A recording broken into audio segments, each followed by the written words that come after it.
We must cease this dangerous naivety. One of the greatest threats to the peace and stability of the world is the expansion of the Islamic State. Previously, the Syrian civil war and expansion of ISIS has been centrally located in the Middle Eastern region.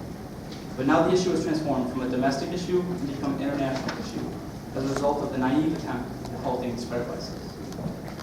If the international community continues to stand by and merely watch as this crisis unfolds and expands, this issue will transform from that of an international issue to a truly global issue of the same level of the previous world wars. Indeed, this resolution is the compromise that almost happened. Before getting to this point, we have had 2 failed resolutions, but we believe that this is a great basis for a compromise. But we have a very long way to go. Numbering everything, meaning that the clauses 5 and 7 that France would like to strike from the resolution are now different clauses, 5 and 7. So that's kind of a error you might want to look into. I'm just saying, it'll lead to erroneous interpretation of what I don't think is what you meant. I also think that this is a prime example of a few nations, a handful, trying to speak for the world. This committee has already this committee has already shown that the majority of you are in favor of heavier anti-sanction regulation, and that is directly undermined by the amendment on the table right now. Thank you for your time, and I yield my time. Within the region that can help fill the vacuum left by the U.S. withdrawal from the region. Such abandonment of one's commitment is naive. The step that we have taken is the first step in the right direction towards resolving the crises that have resulted in the Syrian civil war and rise of ISIS. The previous attempts at stopping ISIS have all failed due to the lack of conviction of the Security Council. Though I agree that this is kind of in the direction of becoming a great compromise, the subclause A of Option Clause 1 undermines the legitimacy of governments who are now compelled to implement this policy of radicalization. These ideals will be seen by many citizens of foreign nations by seeing them as Western nations pushing their values into our societies. In all nations, especially in Togo, laws are put into place. The Syrian people are suffering while the international community sits back and merely observes the progression of this destruction. That policy has led to the tragic attacks in Paris, Beirut, and Baghdad.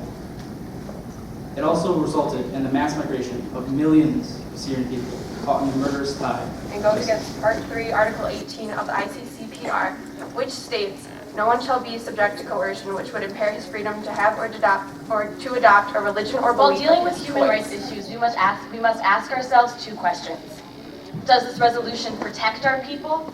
And does this resolution respect our people?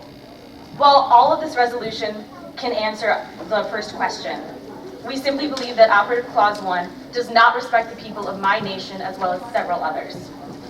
Operative Clause 1 is insulting and distrusting, implying that we need to repeal our laws that we believe suit our people. Pushing these Western ideals on our nations will not be tolerated, and Togo and I have written an excellent amendment that will resolve this issue. I think that further implementing anti-discriminatory laws in the healthcare systems can help put the health of our people above all else and the safety of our people above all else. And I also know that there are a few primary amendments put into place by non-Western nations.